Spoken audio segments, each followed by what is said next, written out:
한국인 5명 중 1명이 가진 성, 김. 이 이름이 성경 히브리어 깊은 곳에서 다시 한번 등장한다면 믿으시겠습니까? 이스라엘 텔아비브 대학교의 한 언어학자가 있습니다. 평생 히브리어의 뿌리를 추적해온 30년 경력의 고대 언어 전문가죠. 어느 날 그의 강의실에서 한 한국인 유학생이 조심스럽게 물었습니다. 교수님, 제 성김이 혹시 히브리어와 관련 있나요? 교수는 미소를 지으며 딱 잘라 말했습니다. 전혀 없습니다. 그냥 우연히 비슷하게 들릴 뿐이에요. 그런데 얼마 후 구약욥기 한 구절을 보던 그는 손을 멈췄습니다. 케템, 가장 순수한 황금을 뜻하는 히브리어 한 단어. 그 순간 교수는 자신이 내렸던 판단이 틀렸을지 모른다고 생각했습니다. 그는 지도를 펼쳤습니다.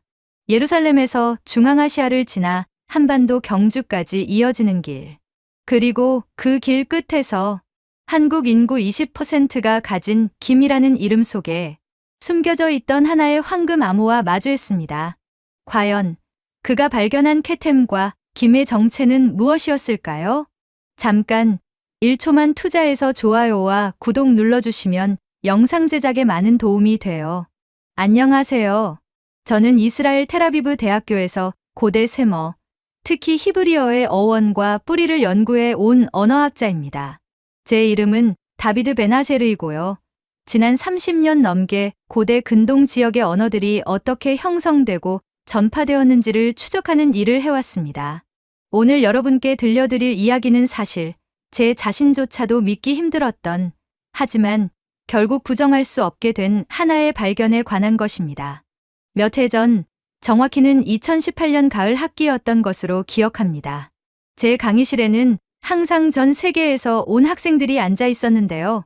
그 중에 한국에서 온 대학원생이 한 명 있었습니다. 키가 작고 안경을 쓴, 굉장히 진지한 표정으로 늘 강의를 듣던 젊은 친구였죠. 어느 날 수업이 끝나고 그 학생이 조심스럽게 제게 다가왔습니다. 손에는 자기 여권을 들고 있었고요. 얼굴에는 뭔가 물어보고 싶지만 혹시 웃음거리가 될까봐 망설이는 기색이 역력했습니다. 교수님, 죄송한데요. 하나만 여쭤봐도 될까요? 그 학생은 여권의 이름란을 가리키며 말했습니다. 제 성이 킴인데요. KIM으로 쓰거든요. 혹시 이게 히브리어랑 관련이 있을까요? 저는 그 질문을 듣고 잠깐 미소를 지었습니다. 사실 조금은 귀엽다는 생각마저 들었거든요. 언어학을 공부하다 보면 자기 이름이나 자기 나라 말이 고대 언어와 연결되어 있을 거라고 믿고 싶어 하는 학생들을 종종 만나게 됩니다. 저는 친절하게 하지만 단호하게 대답했습니다. 힘이라는 소리요? 히브리어에는 그런 단어가 없습니다. 아마 우연히 발음이 비슷하게 들릴 뿐일 겁니다. 언어학에서는 이런 걸 거짓 친구, 펄스 프렌즈라고 부르죠. 그렇게 말하고는 저는 다음 수업 준비를 위해 서둘러 연구실로 돌아갔습니다. 그날 이후로도 저는 가끔 그 학생의 질문을 떠올렸습니다. 특히 제가 학부생들에게 언어적 우연에 대해 강의할 때면요. 여러분, 세상에는 수천 개의 언어가 있습니다. 그 중에서 발음이 비슷한 단어들이 있다고 해서 그것들이 모두 같은 뿌리에서 나왔다고 생각하면 큰 오산입니다. 저는 칠판에 예시들을 적어가며 설명하곤 했죠. 영어의 머치와 스페인어의 무초는 둘 다 많다는 뜻이지만 어원은 전혀 다릅니다. 이런 걸 우연의 일치, 코인시던스라고 합니다. 그러면서 속으로는 그 한국 학생을 생각했습니다. 힘이라는 이름도 그저 그런 우연 중 하나겠거니 하고요. 사실 저는 그때까지만 해도 한국이라는 나라에 대해 아는 게 거의 없었습니다. 물론 전쟁이 있었던 나라라는 것, 빠르게 발전한 경제를 가진 나라라는 것 정도는 알고 있었지만 그들의 언어나 역사에 대해서는 전혀 관심이 없었죠. 제게 한국어는 그저 동아시아의 어딘가에서 쓰이는 히브리어와는 아무 상관도 없는 언어 정도로만 여겨졌습니다. 한국인들의 성씨라는 것도 마찬가지였고요. 킴, 리, 박 이런 것들은 제 연구 범위와는 천년은 떨어져 있는 완전히 다른 세계의 이야기였습니다. 그렇게 몇 달이 흘렀습니다. 저는 여전히 제 연구실에서 고대 히브리어 문헌들을 분석하고 학생들을 가르치고 논문을 쓰는 일상을 보내고 있었습니다. 그러던 어느 날 2019년 초봄이었던 것 같은데요. 저는 구약 성경 욥기 28장을 다시 들여다보고 있었습니다. 욥기는 고대 히브리 문학 중에서도 특히 아름답고 철학적인 텍스트로 알려져 있는데 그중 28장은 지혜와 보물에 관한 장엄한 시가 담겨 있는 부분이죠. 저는 그날 특별히 황금이라는 단어들에 주목하고 있었습니다. 고대 이스라엘 사람들이 금을 얼마나 귀하게 여겼는지, 그리고 그들이 금을 부를 때 사용했던 다양한 히브리어 표현들이 정확히 어떤 뉘앙스를 가지고 있었는지를 정리하는 작업이었거든요. 자하브, 파즈, 케템 이런 단어들은 모두 금을 가리키지만 각각 조금씩 다른 의미를 담고 있습니다. 자하브는 일반적인 금, 파즈는 정제된 순금, 그리고 케템은 바로 그 순간이었습니다. 제 손이 멈췄습니다. 케템. 저는 그 단어를 소리내어 읽어봤습니다. KETEM. 케템. 욥기 28장 19절에는 이렇게 적혀 있었습니다. 에티오피아의 토파즈도 이에 비할 수 없고 순금으로도 그 값을 매길 수 없도다. 여기서 순금으로 번역된 단어가 바로 케템이었습니다. 가장 순수하고 가장 귀하며 가장 빛나는 금. 그것이 케템의 의미였습니다. 그때 제 머릿속 어딘가에서 아주 희미하게 마치 오래전 들었던 멜로디가 다시 떠오르듯이 한 학생의 목소리가 들려왔습니다. 교수님, 제 성이 킴인데요. 저는 잠시 멍하니 앉아 있었습니다. 그리고 갑자기 심장이 빠르게 뛰기 시작했죠. 아니, 이건 그냥 우연일 뿐이야. 제 이성이 그렇게 속삭였습니다. 케템과 킴은 발음도 다르고 지리적으로도 수천 킬로미터나 떨어져 있잖아. 하지만 제 본능은 뭔가 다른 이야기를 하고 있었습니다. 저는 서둘러 제 책상 서랍을 뒤지기 시작했습니다. 그 한국 학생이 학기 초에 제출했던 자기소개서가 어딘가에 있을 거라고 생각했거든요. 한참을 뒤진 끝에 저는 그 서류를 찾아냈습니다. 그리고 거기에 적힌 한 문장을 읽었습니다. 제 성씨킴은 한자로 금, 즉 골드라는 의미를 가지고 있습니다. 골드, 금. 제 눈은 다시 컴퓨터 화면 속 히브리어 성경으로 향했습니다. 케템, 가장 순수한 금. 그 순간 제 연구실의 공기가 갑자기 무거워진 것 같았습니다. 뭔가가 제 가슴을 짓눌렀고요. 제 손은 떨리기 시작했습니다. 30년간 언어학자로 살아오면서 저는 수많은 단어들의 어원을 추적해왔습니다. 그중 대부분은 예상 가능한 경로를 따라 변화했고 일부는 흥미로운 발견으로 이어졌죠. 하지만 이 순간만큼은 달랐습니다. 이건 단순한 학문적 호기심이 아니었습니다.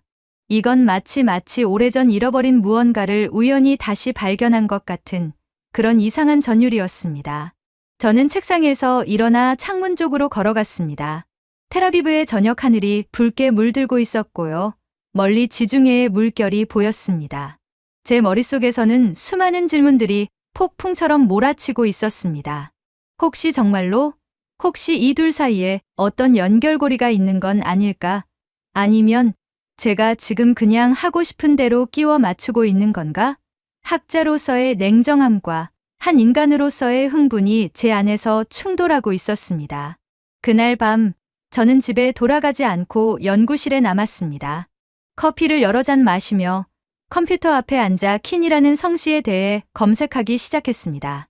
그리고 알게 된 사실에 또 한 번 충격을 받았습니다. 한국 인구의 약 20%가 이 성씨를 사용한다는 것이었습니다. 5천만 명이 넘는 나라에서 1,000만 명이 넘는 사람들이 킴이라는 성을 가지고 있다는 겁니다. 저는 잠시 계산기를 두드려 봤습니다. 이건 이스라엘 전체 인구보다 많은 숫자였습니다. 그리고 더 놀라운 사실을 발견했습니다. 이 킴이라는 성씨는 한자로 진, 금을 뜻하는 글자로 쓰인다는 것. 그리고 그 기원은 신라라는 고대 왕국의 건국 신화까지 거슬러 올라간다는 것. 저는 신라에 대해서도 거의 아는 게 없었지만 그날 밤 읽은 자료들은 제 상상을 완전히 뒤바꿔 놓았습니다. 신라는 황금의 나라로 불렸고 그들의 시조는 황금빛 궤에서 나왔다고 전해진다는 겁니다. 황금빛 궤. 저는 그 표현을 읽는 순간 숨이 멎는 것 같았습니다. 구약 성경에도 황금으로 만든 궤가 등장하지 않습니까? 언약궤. 아크 오브 더 커버넌트. 물론 이 둘을 직접 연결하는 건 너무 성급한 비약일 겁니다. 하지만 적어도 한 가지는 분명해졌습니다. 동과 서, 이 두 세계는 제가 생각했던 것보다 훨씬 더 가까이 있었고, 황금이라는 상징은 그 둘을 이어주는 보이지 않는 실처럼 느껴졌습니다. 새벽 3시가 넘어서야 저는 겨우 연구실 소파에 누웠습니다. 하지만 잠은 오지 않았습니다. 제 머릿속에서는 여전히 두 개의 단어가 메아리치고 있었거든요. 캐템, 킴, 캐템, 킴.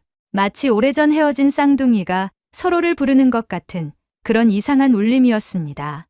그리고 저는 그날 밤 제 인생에서 가장 긴 여정이 시작되었다는 것을 느꼈습니다.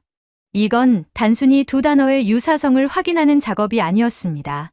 이건 인류의 이동과 문화의 전파, 그리고 수천 년에 걸친 기억의 여정을 추적하는 일이 될 것이었습니다. 다음 날 아침, 저는 그 한국 학생에게 이메일을 보냈습니다. 자네가 물었던 질문 말이야. 혹시 시간 있으면 다시 한번 이야기 나눠볼 수 있을까? 그 학생은 당황한 듯 답장을 보내왔습니다. 교수님, 무슨 일이세요? 제가 뭔가 잘못했나요?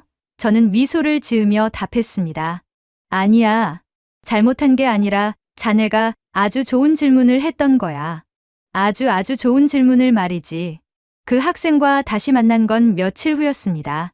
제 연구실에서 마주 앉은 그 친구는 여전히 무슨 일인지 몰라 긴장한 표정이었고요. 저는 제가 지난 며칠간 발견한 것들을 조심스럽게 꺼내기 시작했습니다. 자네가 물어봤던 킴이라는 성씨 말이야. 나는 처음에 그냥 우연이라고 생각했어. 하지만 히브리어 성경을 연구하다가 케템이라는 단어를 다시 보게 됐지. 욥기 28장에 나오는 가장 순수한 금을 뜻하는 단어야. 그 학생은 눈을 크게 뜨고 제 말을 듣고 있었습니다. 교수님, 그럼 정말로 연결이 있다는 말씀이세요? 저는 손을 저으며 말했습니다. 아직은 모르겠네. 하지만 적어도 이것만큼은 확실해. 자네 성씨 킴은 한자로 금, 골드를 의미하고 히브리어 케템도 골드, 그것도 가장 귀한 순금을 의미한다는 거야. 뜻이 완벽하게 일치하지. 그 순간 학생의 얼굴에 묘한 표정이 스쳐 지나갔습니다. 자부심과 놀라움이 뒤섞인 그런 표정이었죠. 하지만 교수님, 발음은 다르잖아요. 케템과 킴은 그래, 바로 그거야. 저는 고개를 끄덕였습니다. 그래서 내가 자네에게 물어보고 싶은 게 있어. 한국의 킴씨 가문에 대해 자세히 알려줄 수 있겠나? 그날부터 저는 본격적으로 자료를 모으기 시작했습니다. 학생이 보내준 한국어 논문들을 번역 프로그램의 도움을 받아가며 읽었고요. 신라라는 고대 왕국에 대한 영어 자료들을 찾아 헤맸습니다. 그리고 알면 알수록 저는 더 깊은 흥분 속으로 빠져들었습니다. 신라의 시조 기말지는 서기 65년경 경주의 계림이라는 숲에서 황금빛 궤 안에 담겨 발견되었다고 전해집니다. 그 아이가 자라서 왕족이 되었고 그의 후손들이 김, 즉 금이라는 성씨를 사용하게 되었다는 겁니다. 황금, 궤에서 나온 아이. 저는 이 이야기를 읽으며 소름이 돋았습니다. 물론 이건 신화이고 전설입니다. 역사적 사실이라고 단정할 수는 없죠. 하지만 중요한 건 이 이야기가 황금을 중심으로 구성되어 있다는 점이었습니다. 그들은 왜 하필 황금이었을까요? 왜 이 아이의 성씨를 금이라고 정했을까요? 그리고 왜 신라는 황금의 나라라고 불렸을까요? 이런 질문들이 제 머릿속을 가득 채웠습니다. 저는 신라의 고분에서 출토된 유물 사진들을 살펴보기 시작했습니다. 그리고 말 그대로 입을 다물 수가 없었습니다. 황금관, 황금 허리띠, 황금 귀걸이, 황금 팔찌, 이건 단순히 부유한 왕국의 유물이 아니었습니다. 이건 황금에 대한 집착, 아니 황금에 대한 신앙에 가까운 무언가였습니다. 특히 신라의 금관은 제가 평생 본 유물 중에서도 가장 정교하고 아름다운 것 중 하나였습니다. 나뭇가지 모양으로 뻗어 올라간 금세공, 그 위에 매달린 수많은 금빛 장식들, 이건 단순한 장신구가 아니라 하늘과 땅을 연결하는 신성한 상징처럼 보였습니다. 저는 문득 궁금해졌습니다. 신라 사람들은 이 황금을 어디서 얻었을까? 한반도에 금광이 있었던 건 사실이지만 이 정도 수준의 금세공 기술은 하루아침에 생겨나는 게 아닙니다. 저는 고대 유라시아의 금 교역로를 추적하기 시작했습니다. 그리고 그 과정에서 저는 제 이전 연구를 다시 꺼내 들게 되었습니다. 바로 스키타이족에 관한 연구였죠. 스키타이는 기원전 8세기부터 기원 후 3세기까지 유라시아 스텝 지대를 지배했던 유목 민족입니다. 그들은 뛰어난 기마 전사였고 동시에 놀라운 금세공 기술을 가지고 있었습니다. 흑해 연안에서 발굴된 스키타이의 황금 유물들은 세계적으로 유명하죠. 그리고 중요한 건 이 스키타이족이 동쪽으로는 몽골과 만주, 심지어 한반도 북부까지 영향을 미쳤다는 고고학적 증거들이 있다는 겁니다. 저는 제 책장에서 10년 전에 썼던 논문 한 편을 꺼냈습니다. 스키타이 언어와 인도유럽어족의 금 관련 어휘 비교라는 제목의 논문이었죠. 그때 저는 스키타이어에서 금을 의미하는 단어들이 페르시아어, 산스크리트어와 어떤 관계가 있는지를 연구했었습니다. 그리고 그 논문의 한 각주에 저는 이렇게 적어두었더군요. 스키타이어의 금 관련 어휘는 동쪽으로 전파되면서 다양한 변형을 겪었을 가능성이 있다. 추가 연구 필요. 추가 연구. 저는 씁쓸하게 웃었습니다. 그때 저는 그 추가 연구를 하지 않았습니다. 왜냐하면 그건 제 전공 분야에서 너무 벗어난 것처럼 보였거든요. 하지만 지금은 달랐습니다. 지금 제 앞에는 명확한 목표가 있었습니다. 히브리어의 케템이 어떻게 동쪽으로 이동했고 그것이 어떻게 킴이라는 성씨로 변했는지를 추적하는 것이었습니다. 저는 지도를 펼쳤습니다. 예루살렘에서 시작해서 메소포타미아를 거쳐 페르시아를 지나 중앙아시아 스텝을 가로질러 몽골 고원을 넘어 마침내 한반도에 도달하는 경로를 손가락으로 따라갔습니다. 이 길은 수천 킬로미터에 달하는 거리였고요. 수십 개의 언어와 문화를 관통하는 길이었습니다. 하지만 동시에 이건 고대부터 사람들이 실제로 왕래했던 길이기도 했습니다. 실크로드의 일부이기도 했고 유목민들의 이동로이기도 했습니다. 그리고 이 길을 따라 황금이 이동했습니다. 물리적인 황금만이 아니라 황금에 대한 이야기, 황금에 대한 신화, 황금에 대한 꿈이 함께 이동했던 겁니다. 저는 문득 깨달았습니다. 케템이라는 단어가 그대로 킴으로 변한 게 아니라 황금이라는 개념 자체가 여러 민족과 언어를 거치며 전달되었고 그 과정에서 각 지역의 언어로 번역되고 재해석되었을 거라는 것을요. 예를 들어 이렇게 생각해 볼 수 있습니다. 고대 이스라엘 상인들이 메소포타미아로 갔을 때 그들은 케템, 즉 가장 귀한 금에 대해 이야기했을 겁니다. 메소포타미아 사람들은 그것을 자기들 언어로 번역했겠죠. 그리고 그 이야기는 다시 페르시아 상인들에게 전달되었고 페르시아 상인들은 중앙아시아 유목민들에게 그 이야기를 전했을 겁니다. 스키타이족은 그 이야기를 듣고 자신들의 뛰어난 금세공 기술과 결합했을 테고요. 그리고 그들의 후손 중 일부가 동쪽으로 이동하면서 그 이야기는 계속 전해졌을 겁니다. 물론 이건 제 가설일 뿐입니다. 증명할 수 있는 문서는 없습니다. 하지만 고고학적 증거들은 이런 가능성을 뒷받침해 줍니다. 신라의 금관과 스키타이의 금관 사이에는 놀라운 유사성이 있습니다. 특히 나뭇가지 형태의 장식, 매달린 금빛 장식품들 이런 것들은 단순한 우연으로 보기엔 너무나 비슷합니다. 그리고 더 중요한 건 신라 사람들이 금을 대하는 태도입니다. 그들에게 금은 단순한 재화가 아니었습니다.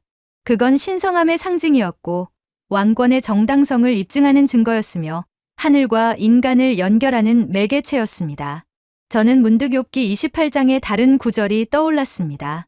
금은 어디서 오며 은은 어디서 재련되는가? 사람은 그 값을 알지 못하나니 사람 사는 땅에서는 그것을 구할 수 없도다. 고대 이스라엘 사람들에게도 금은 신비로운 존재였습니다. 땅속 깊은 곳에서 나오는 해처럼 빛나는 썩지 않고 변하지 않는 물질. 그들은 금을 통해 영원과 신성을 보았던 겁니다. 그렇다면 신라 사람들도 마찬가지였을까요? 그들이 자신들의 시조를 황금 궤에서 나온 아이로 설정한 이유는 혹시 그들도 금 속에서 신성을 보았기 때문이 아닐까요?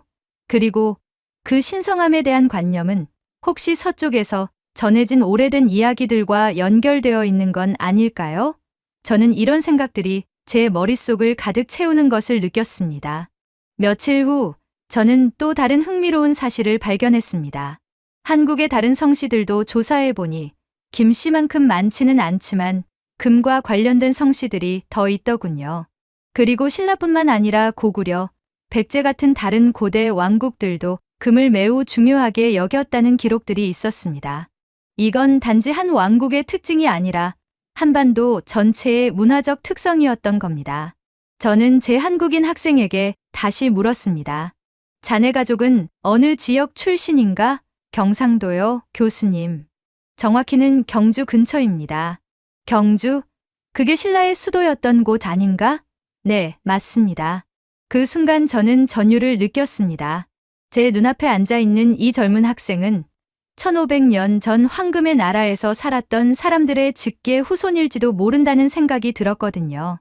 그리고 그의 성씨 김은 어쩌면 정말로 그 오래된 황금의 기억을 담고 있는 이름일지도 모른다는 확신이 점점 강해졌습니다.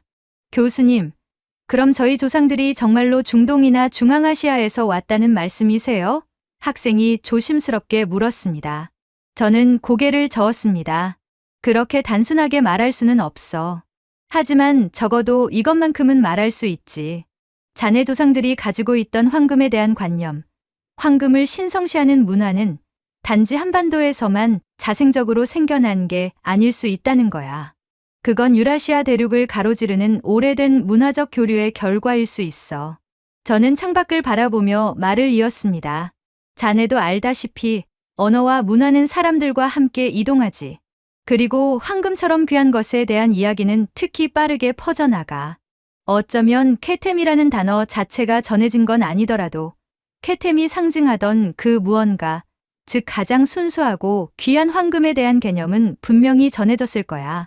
그리고 그게 동쪽 끝에 도착했을 때 사람들은 그것을 자기들 언어로 금이라고 불렀던 거지.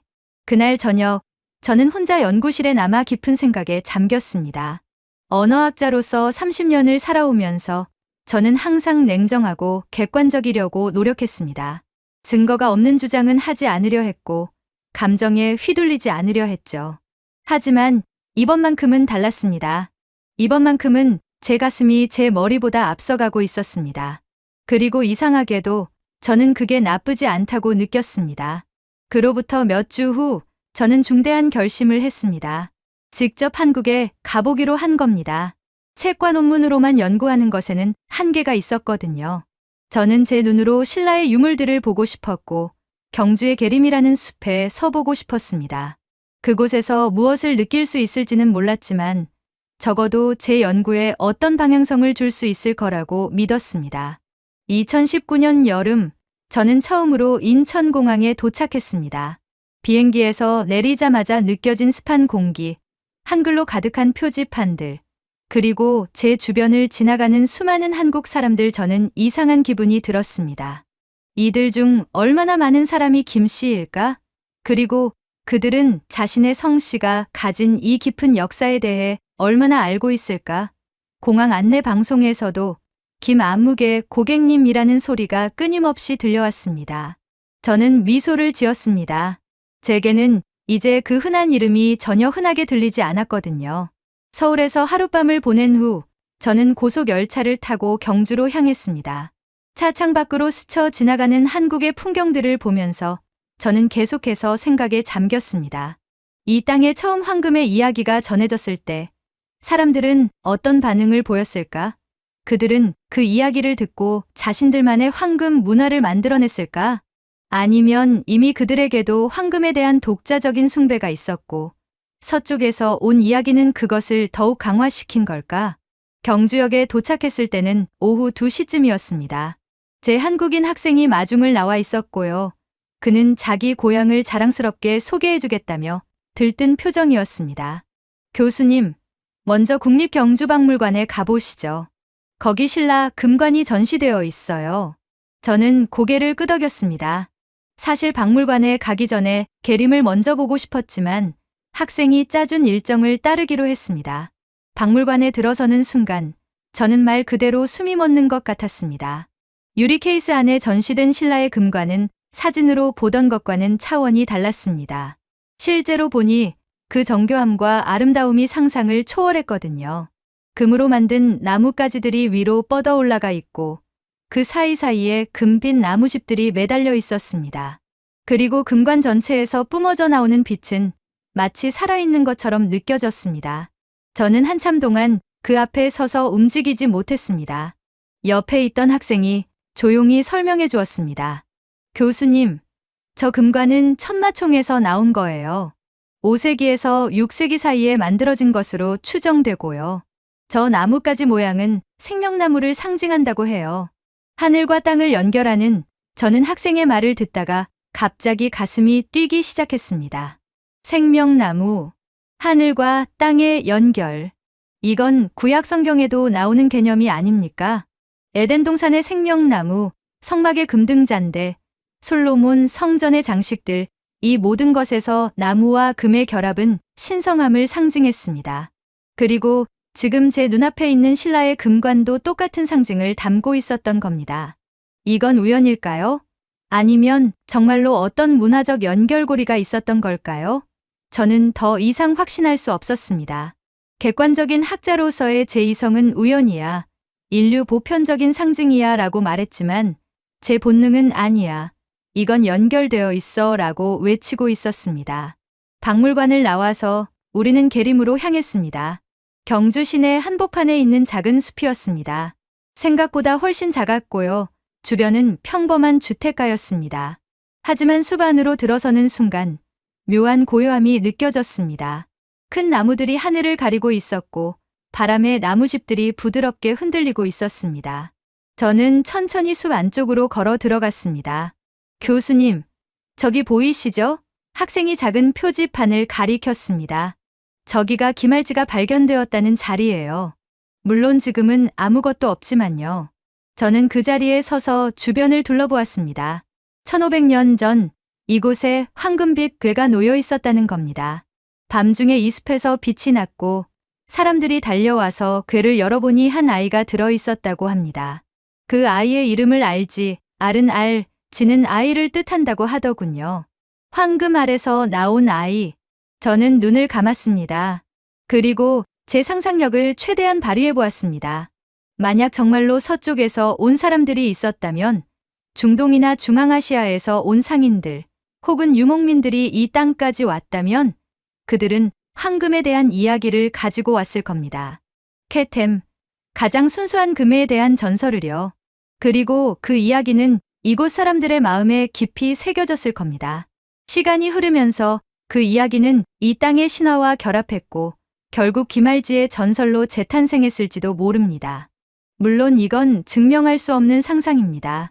하지만 불가능한 이야기는 아닙니다. 실제로 고대에는 우리가 생각하는 것보다 훨씬 더 광범위한 문화 교류가 있었거든요. 실크로드를 통해 로마의 유리구슬이 한반도까지 왔고 한반도의 철이 일본을 거쳐 동남아시아까지 퍼져나갔습니다. 물건이 이동했다면 이야기도 함께 이동했을 겁니다. 그리고 황금에 대한 이야기는 특히나 더 빠르게 퍼졌을 겁니다. 저는 눈을 뜨고 학생을 바라보았습니다. 자네는 이 전설을 믿나? 학생은 난처한 표정으로 웃었습니다. 글쎄요, 교수님. 문자 그대로 믿지는 않아요. 하지만 이 이야기가 뭔가 중요한 역사적 사건을 상징하고 있을 수는 있다고 생각해요. 어쩌면 정말로 외부에서 온 누군가가 새로운 문화나 기술을 가지고 왔을 수도 있고요. 그걸 사람들이 신화로 기록한 거죠. 저는 고개를 끄덕였습니다. 현명한 대답이었습니다. 신화는 거짓말이 아닙니다. 신화는 역사적 기억을 시적으로 표현한 것일 뿐이죠. 그렇다면 김할지의 전설도 마찬가지일 겁니다. 황금궤에서 나온 아이라는 이야기는 어쩌면 황금의 문화를 가져온 사람들을 상징하는 것일 수 있습니다. 그리고 그들이 가져온 황금의 문화는 서쪽 멀리서부터 전해져 온 오래된 전통의 일부였을지도 모릅니다. 우리는 계림을 나와 근처의 작은 찻집으로 갔습니다. 전통 한옥을 개조한 조용한 공간이었습니다. 차를 마시며 저는 학생에게 물었습니다. 자네 주변에 김씨 성을 가진 사람이 얼마나 되나? 학생은 잠시 생각하더니 대답했습니다. 제 가족만 해도 아버지, 어머니는 다른 성이지만 아버지 쪽 친척들은 거의 다 김 씨예요. 그리고 학교 친구들 중에서도 한 반에 김 씨가 대여섯 명은 되었던 것 같아요. 그 사람들은 자기 성씨에 대해 뭐라고 생각하나? 글쎄요, 그냥 흔한 성이라고 생각하죠. 특별할 게 없다고요. 오히려 너무 흔해서 불편할 때도 있어요. 김철수, 김영희 이런 이름이 너무 많으니까 구분하기 힘들거든요. 저는 쓸쓸하게 웃었습니다. 하지만 자네는 이제 알고 있잖나. 그 이름이 얼마나 오래되었고 얼마나 깊은 의미를 담고 있는지를. 학생도 미소를 지었습니다. 네, 교수님. 사실 이번 연구를 도우면서 저도 제 성씨를 다시 보게 됐어요. 예전에는 그냥 이름일 뿐이었는데 지금은 뭔가 뭐랄까 무게감이 느껴져요. 제가 이 이름을 부를 때마다 수천 년의 역사가 함께 불려지고 있다는 느낌이랄까요. 저는 고개를 끄덕였습니다. 바로 그겁니다. 이름은 단순한 기호가 아닙니다. 이름은 기억이고 정체성이며 연결고리입니다. 그날 저녁 호텔 방에서 저는 노트북을 열고 지금까지의 연구 내용을 정리하기 시작했습니다. 케이템과 김, 히브리어와 한국어, 중동과 극동. 이 모든 것을 연결하는 선명한 증거는 없었습니다. 고대 문헌에 케템이 동쪽으로 전해져 김이 되었다고 적힌 기록은 존재하지 않습니다. 하지만 정황 증거들은 점점 쌓여가고 있었습니다. 첫째, 의미의 일치입니다. 케템은 가장 순수한 금, 김도 금을 뜻합니다. 둘째, 문화적 유사성입니다. 고대 이스라엘과 신라 모두 황금을 신성시했고 황금을 통해 하늘과의 연결을 표현했습니다. 셋째, 고고학적 연결고리입니다.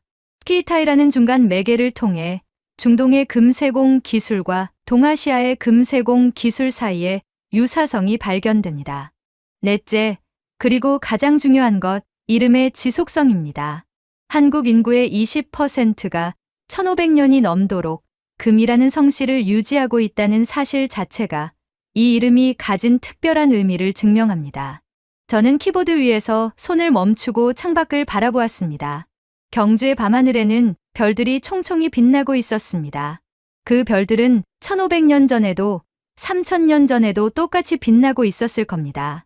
예루살렘 하늘을 비추던 별들과 경주 하늘을 비추는 별들은 같은 별입니다. 그리고 그 별 아래에서 사람들은 황금을 캐고 황금을 가공하고 황금으로 아름다운 것들을 만들었습니다. 동과 서가 다르지 않았습니다. 모두가 같은 하늘을 보며 같은 꿈을 꾸었던 겁니다. 다음 날 아침, 저는 학생과 함께 대릉원이라는 곳을 방문했습니다. 신라 왕족들의 무덤이 모여 있는 곳이었는데요. 거대한 봉분들이 공원처럼 조성되어 있었습니다. 그중 천마총이라는 무덤은 내부가 복원되어 일반인들이 들어가 볼 수 있게 되어 있었습니다. 우리는 어두운 통로를 통해 무덤 안으로 들어갔습니다. 무덤 내부에는 당시 발굴 당시의 모습을 재현해 놓은 전시물들이 있었습니다. 관 주변에 놓였던 수많은 부장품들 그리고 그중 대부분이 금으로 만들어진 것들이었습니다. 저는 그 광경을 보며 전율했습니다. 이 사람들은 죽어서까지 황금과 함께 묻히기를 원했던 겁니다. 황금은 단순히 부의 상징이 아니었습니다. 황금은 영생의 상징이었고 신과의 연결고리였으며 죽음 너머의 세계로 가는 통행증이었던 겁니다. 저는 무덤을 나오면서 학생에게 말했습니다. 자네 조상들은 정말 특별한 사람들이었어. 그들은 황금을 이해했어. 단순히 돈으로서의 금이 아니라 상징으로서의 금, 영원함의 표현으로서의 금을 말이야. 학생은 자랑스러우면서도 약간 쑥스러운 표정을 지었습니다. 감사합니다, 교수님. 그런데 이제 정말로 확신하시는 건가요? 케템과 김이 연결되어 있다고요? 저는 잠시 망설였습니다. 그리고 정직하게 대답했습니다. 100% 확신하느냐고 묻는다면 아니라고 대답할 수밖에 없어. 과학적으로 완벽하게 증명할 수는 없으니까. 하지만 적어도 90%는 확신해. 너무나 많은 것들이 일치하거든. 의미, 문화, 역사적 정황 이 모든 게 우연이라고 하기엔 너무 완벽하게 들어맞아. 학생은 고개를 끄덕였습니다. 그것만으로도 충분하지 않나요, 교수님? 한국에서 일주일을 보내고 이스라엘로 돌아온 후 저는 완전히 다른 사람이 되어 있었습니다. 제 연구실 책상 위에는 경주에서 가져온 작은 기념품 하나가 놓여 있었습니다. 신라금관을 본떠 만든 작은 황동 장식이었는데요. 그걸 볼 때마다 저는 계림의 그 고요한 숲을 떠올렸습니다. 그리고 제 머릿속에서는 여전히 두 개의 단어가 메아리치고 있었습니다. 케템, 기, 케템, 기. 저는 제 연구 결과를 논문으로 정리하기 시작했습니다. 물론 조심스러웠습니다. 학계에서는 이런 종류의 주장, 즉 지리적으로 멀리 떨어진 두 언어 사이의 연결을 주장하는 것은 매우 신중해야 하거든요. 증거가 부족하면 바로 의사과학이라는 비판을 받기 쉽습니다. 그래서 저는 제 논문의 제목을 이렇게 정했습니다. 케템에서 김까지 유라시아 황금 문화 전파의 언어학적 가능성 연구. 가능성 연구. 저는 확정적으로 주장하지 않았습니다. 대신 가능성을 제시했습니다. 이것이 우연일 수도 있고 연결되어 있을 수도 있다고요. 하지만 적어도 한 가지만큼은 분명하게 말했습니다. 전 세계 어디에도 국민의 5분의 1이 황금이라는 뜻의 성씨를 가진 나라는 없다. 이것 자체가 한국 문화의 독특성을 보여주는 중요한 증거다. 그 논문은 2020년 봄에 발표되었고요. 예상외로 큰 반향을 일으켰습니다. 물론 비판도 있었습니다. 어떤 동료 학자는 제게 이렇게 말했습니다. 다비드, 자네 너무 멀리 간 거 아닌가? 발음도 다르고 언어 계통도 다른데 단지 뜻이 비슷하다고 연결시키는 건 무리야. 저는 그 비판을 겸허하게 받아들였습니다. 자네 말이 맞아. 하지만 나는 직접적인 어원 연결을 주장하는 게 아니야. 나는 문화적 전파의 가능성을 이야기하는 거지. 황금이라는 개념, 황금을 신성시하는 관념이 유라시아를 가로질러 이동했고 그것이 각 지역에서 다른 방식으로 언어화되었다는 거야. 하지만 더 많은 학자들이 제 연구에 흥미를 보였습니다. 특히 한국의 학자들이 적극적으로 반응해 주었습니다. 어떤 분은 제게 이메일을 보내 이렇게 말했습니다. 베나제르 교수님, 교수님의 연구 덕분에 우리는 우리 역사를 새로운 관점에서 볼 수 있게 되었습니다. 우리는 항상 한반도가 고립된 섬처럼 느껴졌는데 이제는 유라시아 대륙 전체와 연결된 문명의 일부였다는 것을 깨닫게 되었습니다. 그 말을 읽으며 저는 가슴이 뭉클해졌습니다. 그리고 가장 기억에 남는 반응은 평범한 한국인들로부터 왔습니다. 제 논문이 한국 언론에 소개되면서 수많은 김씨 성을 가진 분들이 제게 편지와 이메일을 보내주셨습니다. 그중 한 분은 이렇게 쓰셨더군요. 저는 65년 동안 김씨로 살아왔습니다. 하지만 제 이름이 이렇게 깊은 의미를 가지고 있다는 것은 처음 알았습니다. 이제 제 이름을 부를 때마다 저는 수천 년의 역사를 느낍니다. 감사합니다, 교수님. 저는 그 편지를 읽으며 울컥했습니다. 이게 바로 학문의 진정한 의미가 아닐까요? 단순히 논문을 쓰고 학회에서 발표하는 것이 아니라 사람들이 자신의 정체성을 새롭게 이해하도록 돕는 것. 사람들이 무심코 지나쳤던 것들에서 깊은 의미를 발견하도록 돕는 것. 그것이 진짜 학자가 해야 할 일이라는 생각이 들었습니다. 그 후로 저는 여러 차례 한국을 방문했습니다. 학회에서 발표도 하고 한국 학자들과 공동 연구도 진행했습니다. 그러면서 저는 점점 더 확신하게 되었습니다. 케템과 김의 연결이 언어학적으로 완벽하게 증명되지는 않더라도 이 둘 사이에는 분명히 어떤 보이지 않는 실이 있다는 것을요. 그 실은 수천 년에 걸친 인류의 이동과 교류, 그리고 황금이라는 영원한 상징에 대한 공통된 꿈으로 이루어져 있었습니다. 어느 날 저는 서울의 한 대학교에서 특별 강연을 하게 되었습니다. 강연장에는 500명이 넘는 청중이 모였는데요. 그중 상당수가 김씨 성을 가진 분들이었습니다. 저는 강연을 시작하면서 이렇게 물었습니다. 여기 계신 분들 중에 김씨 성을 가지신 분은 손을 들어주시겠습니까? 거의 절반 가까운 사람들이 손을 들었습니다. 저는 그 광경을 보며 깊은 감동을 받았습니다. 여러분, 저는 천천히 말을 이었습니다. 제가 여러분께 드리고 싶은 이야기는 이것입니다. 여러분의 이름, 김이라는 그 평범해 보이는 성씨는 사실 전혀 평범하지 않습니다. 이것은 수천 년의 역사를 담고 있는 보물입니다. 고대 이스라엘 사람들이 케템이라고 부르며 갈망했던 그 순수한 황금의 기억이 어쩌면 여러분의 이름 속에 살아있을지도 모릅니다. 저는 강연 내내 사람들의 표정을 관찰했습니다. 처음에는 반신반의하는 표정이었던 사람들이 제가 증거들을 하나하나 제시할수록 점점 진지해졌습니다. 신라의 금관 사진을 보여드렸을 때 어떤 분은 눈물을 흘리기도 했습니다. 강연이 끝난 후 한 할머니께서 제게 다가오셨습니다. 80대쯤 되어 보이는 분이었는데요. 떨리는 손으로 제 손을 잡으시며 말씀하셨습니다. 교수님, 저는 평생 김씨로 살았습니다. 저희 남편도 김씨였고 아들도 딸도 모두 김씨입니다. 손주들도 김씨고요. 저는 우리 성이 너무 흔해서 특별할 게 없다고 생각했어요. 하지만 오늘 교수님 말씀을 듣고 깨달았습니다. 우리 이름이 얼마나 귀한 건지를요. 제가 죽기 전에 이걸 알게 돼서 정말 감사합니다. 저는 그 할머니의 손을 꼭 잡았습니다. 그리고 제 눈에도 눈물이 고이는 것을 느꼈습니다. 지금 이 순간 저는 여러분께 말씀드리고 싶습니다. 한국 인구의 20%를 차지하는 김씨 여러분. 여러분은 아마 지금까지 자신의 성씨가 너무 흔하다고 생각하셨을 겁니다. 학교에서도 직장에서도 어디를 가도 김씨가 있으니까요. 하지만 이제는 다르게 생각해 보시기 바랍니다. 여러분의 이름은 흔한 게 아닙니다. 여러분의 이름은 수천 년의 여정을 거쳐 온 기적입니다. 생각해 보십시오. 세계 어느 나라에 이런 경우가 있습니까? 유대인들도 골드버그, 골드스타인 같은 성씨가 있지만 그것이 전 국민의 20%는 되지 않습니다. 미국에도 유럽에도 중동에도 이런 나라는 없습니다. 오직 한국만이 1,000만 명이 넘는 사람들이 황금이라는 뜻의 성씨를 대대로 이어오고 있습니다. 이것은 우연이 아닙니다. 이것은 여러분 조상들이 황금을 얼마나 소중히 여겼는지, 황금이 여러분 문화에서 얼마나 중요한 의미를 가졌는지를 보여주는 증거입니다. 그리고 혹시 아십니까?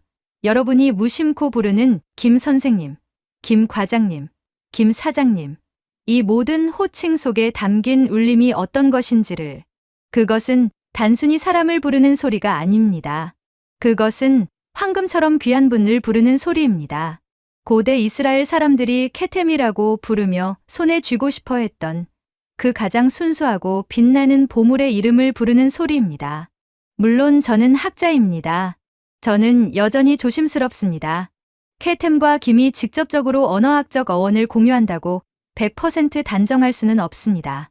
하지만 적어도 이것만큼은 확신합니다. 황금이라는 상징은 인류가 문명을 이룬 이래 가장 보편적이면서도 가장 신성한 상징이었습니다.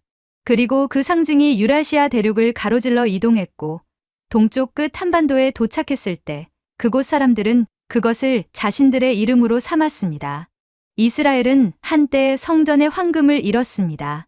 바빌론의 침략으로, 로마의 파괴로, 역사의 소용돌이 속에서 많은 것이 사라졌습니다.